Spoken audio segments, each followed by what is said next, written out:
Vicente, bom dia, bem-vindo ao programa. Bom dia, Maria Rafael. É uma grande satisfação poder retornar aqui ao teu programa. Eu sou um ouvinte assíduo de todas as manhãs e fico muito contente de poder contribuir com alguma coisa aqui para esse teu programa maravilhoso. Colega professor na SMAF, foi lá que nos conhecemos, Somos colegas. Com muita honra que eu faço Professora Maria Rafael. Professora Maria Rafael. Com muita honra, faço parte desse grupo, professor.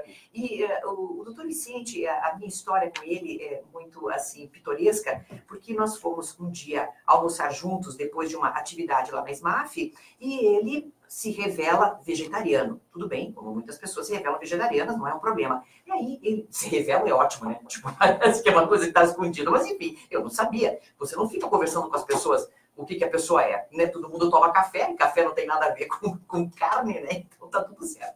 Aí, quando conversamos mais sobre o assunto, o doutor Vicente se mostrou um estudioso, que eu acho interessantíssimo isso, um estudioso da consciência animal. E, em virtude disso, cada vez mais está aprofundando seus estudos, inclusive agora fazendo uma pós-graduação, né, inclusive implementando essa pós-graduação em direitos dos animais. É isso, né, doutor? Para ser... eu, além de ser juiz federal já há mais de 17 anos, eu sou professor da Faculdade de Direito da Universidade Federal do Paraná. E nos últimos anos, eu abri uma linha de pesquisa, né, para pensar um pouquinho sobre a defesa dos animais perante os tribunais.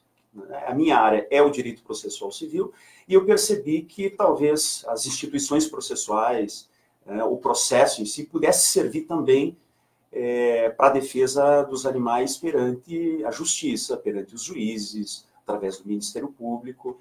E isso rendeu muitas novidades.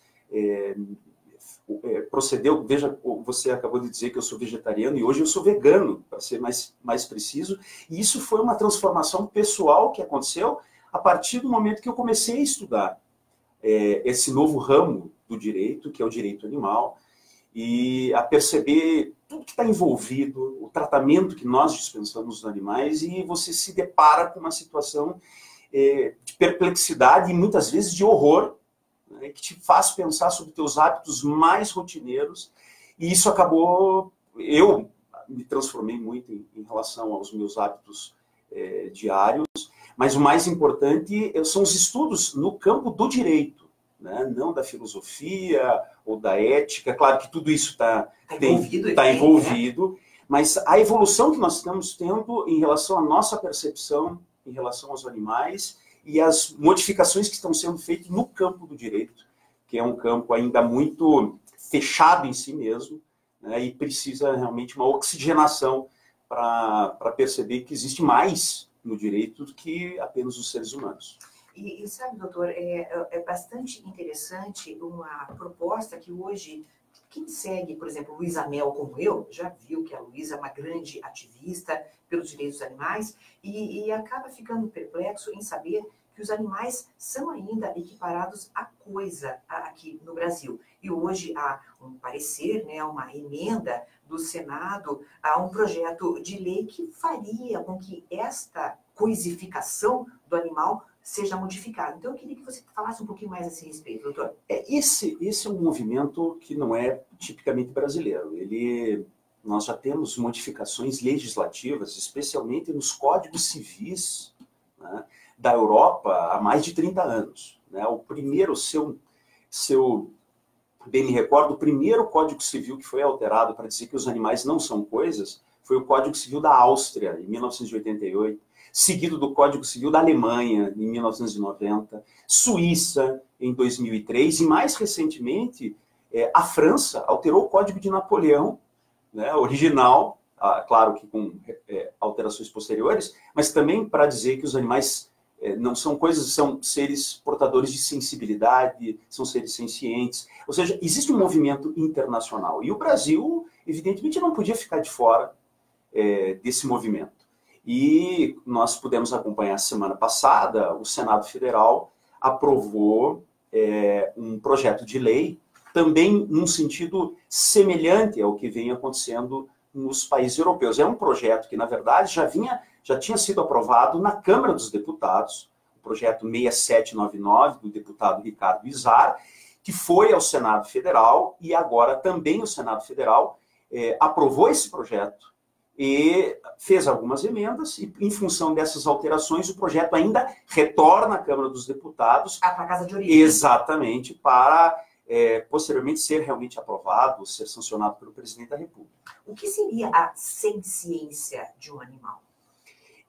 A propósito disso, esse projeto que foi aprovado agora no Senado, 27, reconhece expressamente a senciência. A senciência nada mais é do que a capacidade de sentir dor, sentir prazer, ter sensibilidade, sentimento, a capacidade de sentir. E ela é um aspecto da consciência. E é muito importante que todos os nossos ouvintes tenham a notícia, né, que a ciência empírica, há muito tempo já reconhece que os animais têm consciência própria e dentro da sua consciência a capacidade de sofrimento. Sofrimento não apenas físico, mas sofrimento psíquico. Né? A possibilidade de um animal ter depressão, angústia, o medo, enfim, todos esses elementos também são presentes na ciência animal. E em 2012 foi assinado por vários cientistas a chamada Declaração de Cambridge, em 2012, reconhecendo e noticiando para o mundo todo que os animais, veja, são portadores de consciência, estados afetivos, comportamentos intencionais, porque eles têm todas as estruturas fisiológicas e anatômicas muito semelhantes com as nossas, de maneira que não há como negar que os animais também têm essa capacidade de sentir, de sofrer, de ter estresse, né? O que justifica o reconhecimento que eles não podem ser equiparados a um copo d'água, a um pedaço de madeira, ou um celular, né? Do ponto de vista empírico, científico, não se cogita mais equiparar animais a simples coisas inanimais. A Lorenza faz uma afirmação que eu desconheço a veracidade dela e queria o seu comentário. Infelizmente, no Senado excluíram animais ditos de consumo,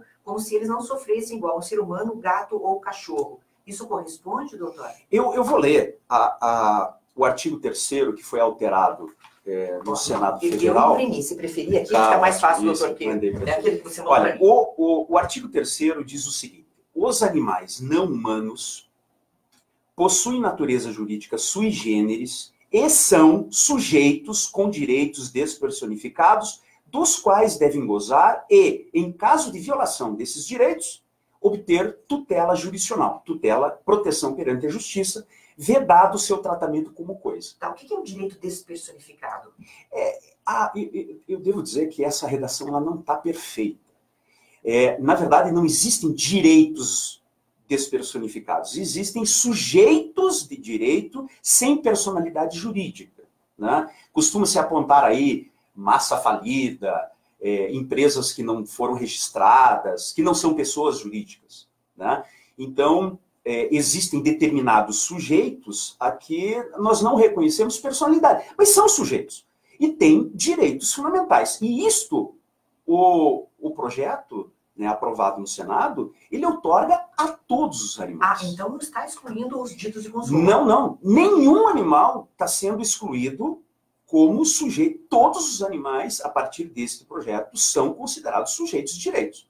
O que foi acrescentado, e essa é a grande polêmica a respeito do projeto, foi um parágrafo único. No plenário do Senado Federal vieram emendas, e uma das emendas foi feito um acordo entre os senadores e passou a dizer o seguinte, parágrafo único: a tutela jurisdicional, essa sim, referida no caput, não se aplica ao uso e à disposição dos animais empregados na produção agropecuária, na pesquisa científica, nem aos animais que participam de manifestações culturais registradas como bem de natureza imaterial integrante do patrimônio cultural brasileiro, como vaquejadas, mas daí vem uma vírgula, resguardada a sua dignidade. Em outras palavras, o que se tentou fazer, o que os setores que exploram os animais... Que é o lobby. Exatamente, e isso a gente não precisa esconder absolutamente nada. Foi isso ficou bem claro na discussão do Senado. O que eles tentaram fazer para proteger os seus interesses econômicos? Dizer que, sim, os animais são sujeitos de direitos, mas eles não poderiam defender esses direitos perante os tribunais. Tutela jurisdicional, isso que foi tentado se excluir, é dizer assim, não se pode recorrer à justiça para defender esses direitos. Tá, e aí como é que faz? Esse é o detalhe. A Constituição Federal, no seu artigo 5º, inciso 35, diz que todos têm o direito ao acesso à justiça. Em outras palavras, isso está na Constituição. É inconstitucional esse parágrafo único? Bem, para mim, do meu ponto de vista, é inequívoco. Ele não se salva, esse parágrafo.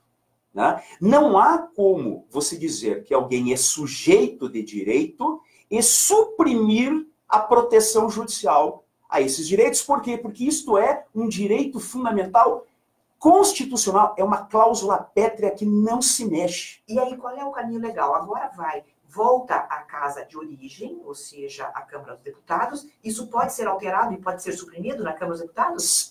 A única... Veja, este projeto já está aprovado.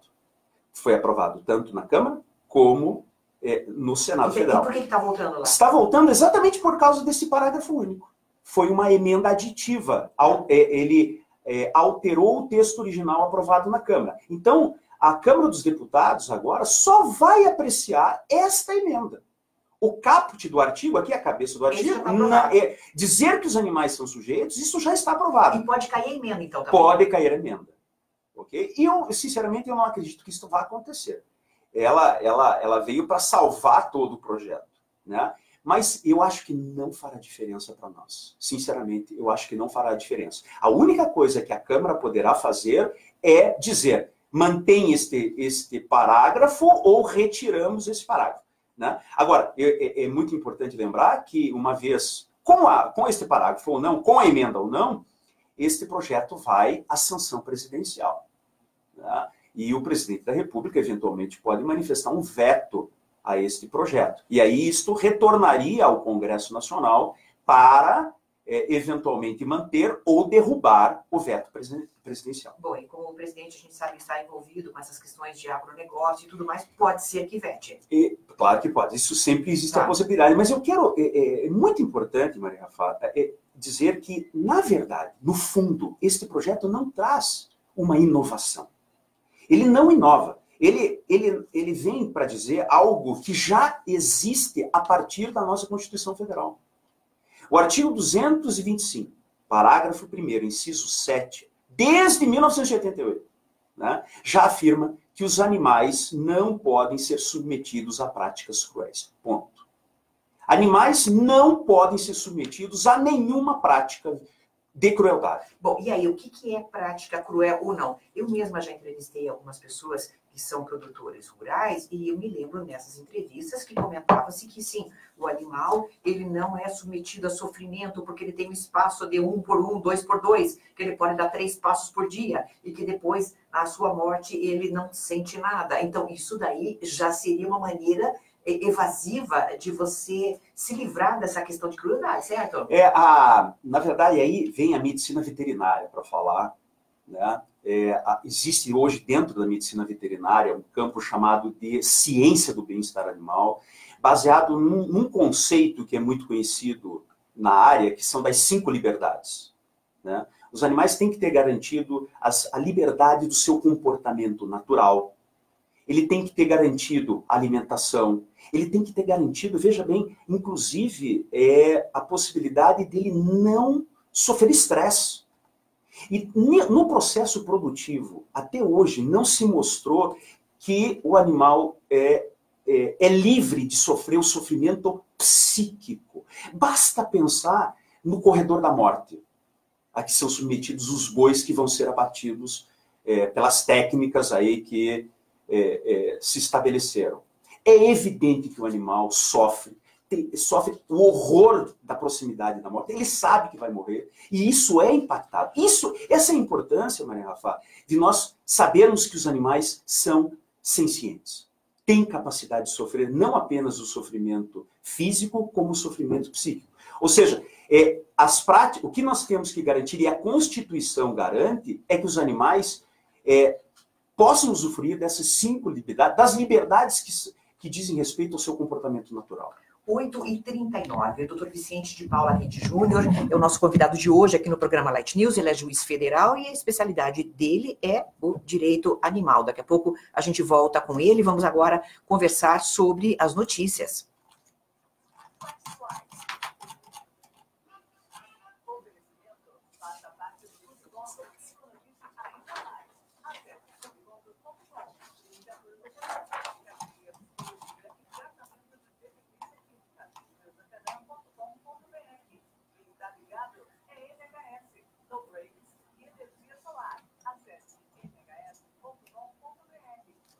E daqui a pouco, no outro bloco, eu quero falar um pouco sobre animais usados em experimentos. Em laboratórios de importantes instituições de pesquisa, especialistas estão debruçados em métodos para resolver o problema da fila de transplante de rim, que supera os 29 mil pacientes no Brasil. Com técnicas diferentes, a Santa Casa de Misericórdia de São Paulo e a Universidade de São Paulo, a USP, estudam meios de como usar rins de porcos para transplante em humanos. Na Santa Casa, o método pesquisado é meu Deus, eu não consigo falar esse nome, descelularização, que consiste em retirar as células do órgão do porco por meio de lavagem com um tipo de detergente orgânico. Depois, o órgão é repovoado com células humanas.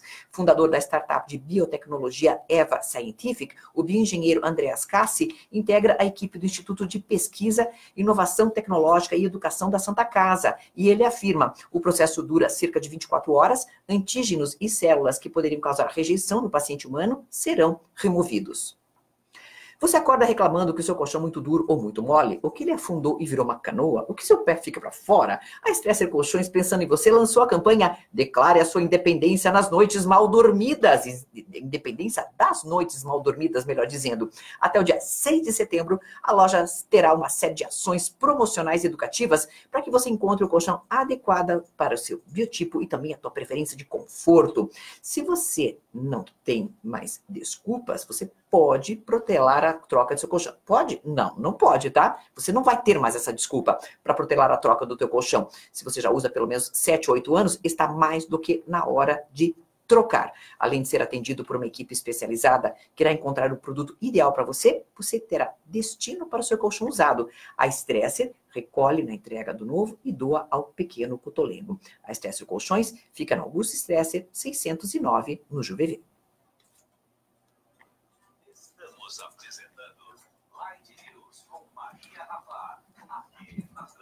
Se quiser tirar, doutor.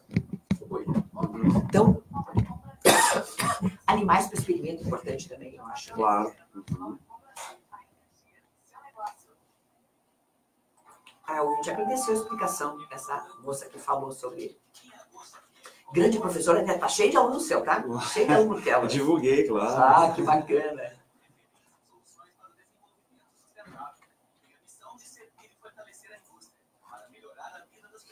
Muito bacana. E essa ideia aqui, a gente já desenvolve há muito tempo, a partir do texto da Constituição. Mas precisa estar escrito assim, porque tem juiz, tem promotor, se não tiver escrito, são sujeitos. E que dá a sua interpretação diversa. E também é o seguinte, eu creio que movimentar a opinião pública é muito importante também para esse tipo de preservação. Então, assim, você vai colocando isso na mídia, isso também ajuda muito. Não fica aquela coisa ali restrita a uma interpretação jurídica, que um juiz que tem uma tendência para considerar... É diferente, né? Eu acho que essa movimentação... E começa que mesmo com esse parágrafo, não tem.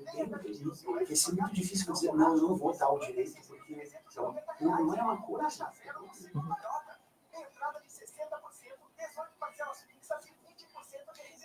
Eu sigo desses abrigos animais e ontem em São José dos Pinhais, né, desses lugares que criam bichos, né, 70 animais. Nossa Senhora. E aí, só que a maioria está grávida, sabe? Então aí vai dar mais ou menos uns 100 cachorros, né? E uma loucurada. Até queria falar um pouco sobre essa questão de proibição, tá? Porque tem gente perguntando também como é que a gente pode fazer para proibir esse tipo de negócio de criação de pets, né, digamos, e tudo mais, né? Eu já tenho um cachorro e quase entrei numa barca furada, graças a Deus que deu certo, porque eu vi um cachorro igual ao meu, que tinha sido encontrado e tudo mais. E aí me deu uma dor no coração, mas eu trabalho o dia inteiro, doutor. Falei, não vou adotar. Mas graças a Deus, ele se deu bem na família adotiva. Então eu não precisei pegar, porque esse final de semana quase que eu pego outro. E eu morando em apartamento, eu já estava pensando como é que eu ia fazer, né? Então no fim, me livrei. Mas é que eu fiquei morrendo de pena, sabe? Mas no fundo, eu não podia, sabe? Condor.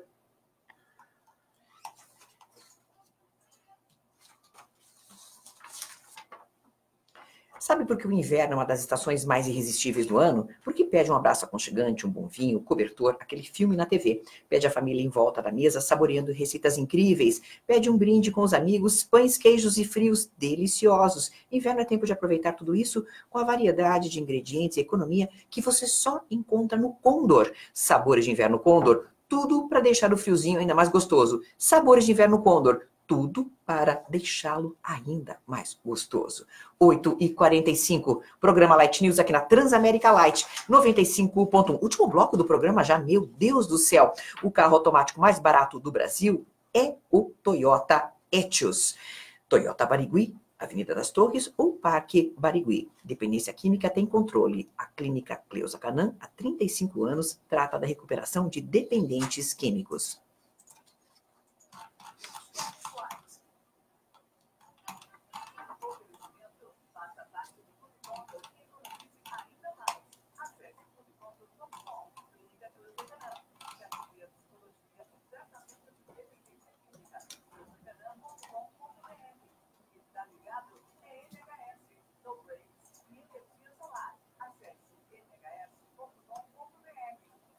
O plano de governo para a Receita Federal prevê que, além de transformar o órgão numa agência ou autarquia, ele seja dividido em estruturas independentes. A avaliação na equipe do ministro da Economia, Paulo Guedes, é de que é preciso diminuir o poder da instituição fiscal, que hoje é responsável por formular políticas tributárias, arrecadar impostos, fiscalizar e julgar as sanções que ela mesma aplica. 8h46, programa Light News aqui na Transamérica Light 95.1. Dr. Vicente de Paula Ataíde Júnior, juiz federal especializado em direito animal, é o nosso bate-papo de hoje com ele, e eu queria falar um pouco sobre a questão dos animais, dos pets, melhor dizendo, criados para venda e aí se tornarem companhia das pessoas. Doutor, hoje nós vemos que algumas leis municipais acabam proibindo essa criação de pets, mas isso acaba tendo pouco efeito prático, porque aí eles são criados no município vizinho de uma região metropolitana e acaba tendo efeito prático praticamente zero, né? Perfeitamente. Veja, Rafael, é muito importante que todas essas questões que envolvem animais, agora elas passam a serem repensadas, a uma nova reflexão, sempre tendo por base essa ideia de que animais não são coisas. Que animais são seres sencientes, têm capacidade de sentir, sofrem, né? E as nossas relações com os animais, elas precisam ser repensadas a partir desse momento. Ora, se os animais não são coisas, a primeira reflexão que vem eles podem ser objeto de compra e venda? Eles podem ser objeto de herança? Eu posso dar em penhor ou penhorar, como garantia de uma dívida, um animal? Né? Algo que é bom que todos lembrem, seres humanos foram submetidos a isso na época da escravidão, ou mesmo nos regimes totalitários europeus, seres humanos foram submetidos a esse tipo de contrato. Né? Parece que a tendência é exatamente, com a evolução do direito animal, nós temos uma mudança dessa perspectiva e a eliminação dessas possibilidades. Eu não vou dizer para você que isso nós vamos conseguir implementar hoje ou amanhã, mas me parece um caminho sem volta. Se animais não são coisas, se animais são sujeitos, eles passam a não poder mais serem tratados como coisas e serem objetos de relações jurídicas. Eles passam a ter direitos fundamentais que vão ter que ser respeitados e, por isso, são limites aos nossos contratos. Ao invés, por exemplo, eu já vi isso acontecer em processo de separação. Ao invés de serem objetos de uma partilha, por exemplo, um divórcio, os animais ou os pets ou aqueles animais de companhia seriam objeto de tutela. É diferente. Exatamente, como as crianças. Veja, quem é que vai negar que um cão ou um gato de companhia de estimação é um membro da família? né? Hoje ele começa a ser encarado, a ideia que se hoje tem é da chamada família multiespécie. Não, a família não é mais composta apenas de seres humanos, né? Também os animais não humanos são membros da família, e por isso que os institutos de direito de família, como guarda, tutela, direito de visitas, já começa a ser aplicado em varas de família, e não mais, como você mesmo ressaltou, fazer partilha de bens. Os interesses do próprio animal começam a ser levados em consideração no momento do juiz decidir com quem o animal vai ficar. Eu fiz algumas entrevistas com protetores de animais e todos concordam que a questão da castração é importante para defender os próprios direitos dos animais. Contudo, doutor, eu fico um pouco em dúvida. Se o animal é sujeito de direitos, então eu posso castrá-lo? Que também seria uma outra aba que se abre, né? Exatamente, é evidente que sim. Né? Nós estamos ainda dando os primeiros passos. Vejam que esse projeto de lei aprovado no Senado, ele apenas diz que os animais são sujeitos de direitos, mas não diz quais são os direitos fundamentais que são atribuídos aos animais. Esse é o grande propósito dos nossos estudos, e eu gostaria até aproveitar o ensejo de lembrar que a Universidade Federal do Paraná, este ano, inaugurou a primeira disciplina de direito animal, que nós chamamos de tutela jurisdicional dos animais, no currículo pleno do curso de graduação da Faculdade de Direito. Né? Uma universidade centenária como a Universidade Federal do Paraná, agora também tem uma disciplina específica, justamente para a gente estudar as dimensões disso. Quais são os direitos fundamentais que os animais têm? Né? Então, essa questão da castração, nós temos inclusive uma lei federal de 2017, que ela foi muito importante para dizer que os animais não podem ser exterminados. Né? Os cães e gatos não podem simplesmente ser exterminados como havia antes a ideia da carrocinha. A carrocinha vira sabão. Exatamente. Esse imaginário lá, né, essa expressão era muito comum. É proibido usar matar apenas como forma de controle populacional. É um verdadeiro genocídio. Bom, e aí vem a pergunta de um ouvinte. Gostaria de saber a opinião do convidado sobre a execução sumária de animais que apresentaram comportamentos violentos, como cães que atacam crianças ou idosos. Inequivocamente, isso é proibido. É proibido, absoluto. Você não precisa nem criar absolutamente nada. Não precisamos desse projeto de lei para interpretar essa situação à luz da Constituição, e é bem importante também lembrar as pessoas do artigo 32 da Lei dos Crimes Ambientais, que proíbe a violência contra animais, a crueldade contra animais, os chamados maus tratos contra animais. Né? Isto é crime, ainda que a pena hoje seja reduzida. Dizer, doutora, a pena é ridícula. Né? Mas ainda assim, como existe a previsão do crime, como vários crimes que têm penas baixas, isso já possibilita pelo menos a repressão, a atuação da polícia, como essas operações que a Polícia Civil aqui acaba de realizar em São José dos Pinhais, um canil foi fechado, um canil clandestino foi fechado. Perceba, se não houvesse essa previsão criminal do crime de maus tratos, que não é um crime ambiental, é bom que se diga, não estamos protegendo o ambiente, estamos protegendo o animal. É o animal que é vítima do crime do artigo 32 da Lei dos Crimes Ambientais. Se nós não tivéssemos essa previsão legal, nenhuma dessas atitudes, dessas providências policiais de repressão à violência contra animais seria possível. E, doutor Vicente, vamos entender uma coisa. Já que a pena é uma pena que eu chamei de ridícula, porque me permiti a chamá-la de ridícula, há uma tendência de que haja um apenamento maior para esse tipo de crime? Todos vão lembrar do acontecimento daquele assassinato de um cão no Carrefour, ano passado, em 2018, né? A cena do cão, assim, nós temos assim em todos os lugares, né? Isso circulou bastante. E esse acontecimento provocou o Congresso Nacional também a aprovar projetos de lei para aumentar a pena do crime do artigo 32, exatamente para que esse crime não seja considerado um crime de menor potencial ofensivo, um crime de bagatela, né? Mas isso ainda está em tramitação no Congresso, e nós acreditamos até que esse projeto que foi aprovado no Senado Federal semana que vem possa alavancar esse. Mas isso sempre é importante, Rafa, que a sociedade esteja ligada, né? Movimente as redes sociais, esteja em constante mobilização para que o Congresso Nacional perceba que nós estamos atentos às modificações e eventuais retrocessos. Não é possível ser conivente com retrocessos nesse campo da legislação. E, doutor Vicente, numa contraposição, um ouvinte diz o seguinte, aqui eu leio tudo, tá? Positivo ou negativo. Pelo amor de Deus, não compare uma criança com um animal, é absurda essa comparação, os cuidados de um e de outro são muito diferentes. Como o doutor já escutou isso muitas vezes, daí a oportunidade para responder. Qual é a diferença? É que somos de espécies diferentes. Essa declaração de Cambridge de 2012, ela coloca uma pá de cal sobre essa ideia que nós temos, que nós somos seres superiores. Aliás, não precisava a declaração de Cambridge, bastava ler Darwin. Lá no século XIX, disse, lamento seres humanos, mas vocês não são tão especiais. A nossa diferença com os animais não humanos é apenas de grau. Não nos coloca no ápice evolutivo, não, isso já foi superado pela ciência há muito tempo. A diferença entre nós e os animais é apenas a espécie. E toda forma, Rafa, de discriminação baseada na espécie, hoje tem um nome.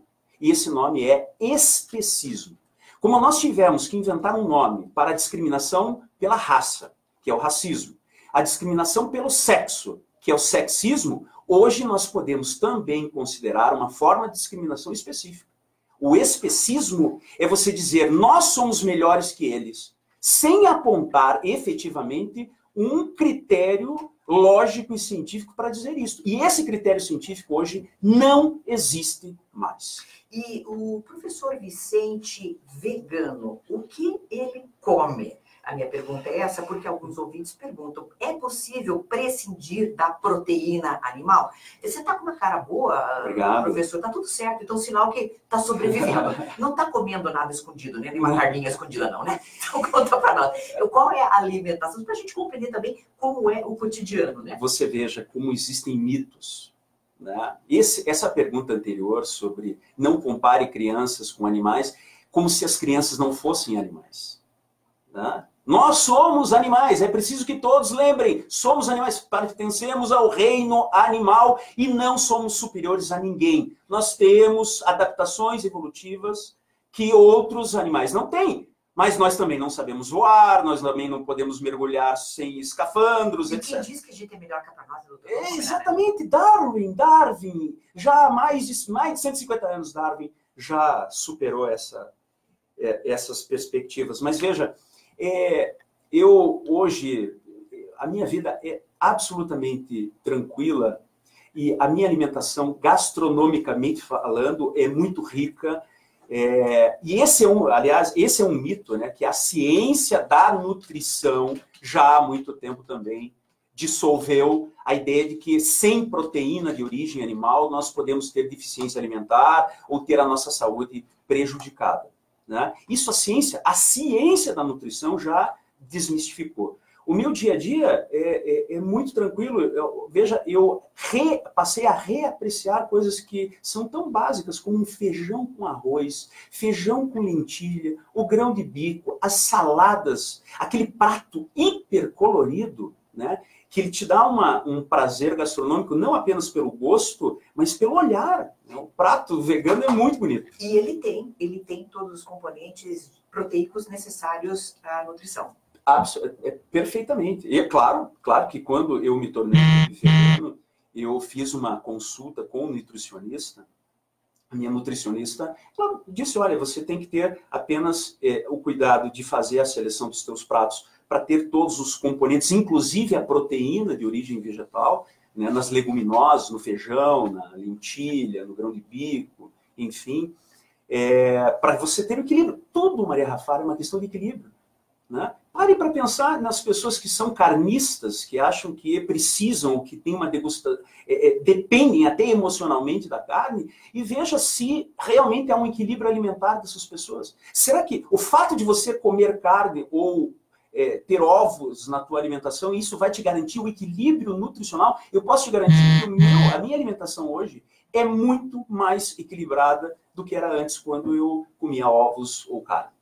Esse é o professor, juiz federal também, defensor de direitos dos animais, com competência jurídica para isso, diga-se de passagem, Vicente de Paula Ataíde Júnior. Doutor Vicente, obrigada por estar conosco. Eu queria encerrar com uma frase que meu pai sempre falava. Meu pai morreu há mais de 30 anos. E é uma frase que agora acabei de procurar na internet de quem era. Eu nem sabia. Do Belmiro Ferreira Braga. Meu pai dizia assim: entre os amigos encontrei cachorros. E entre os cachorros encontrei amigos.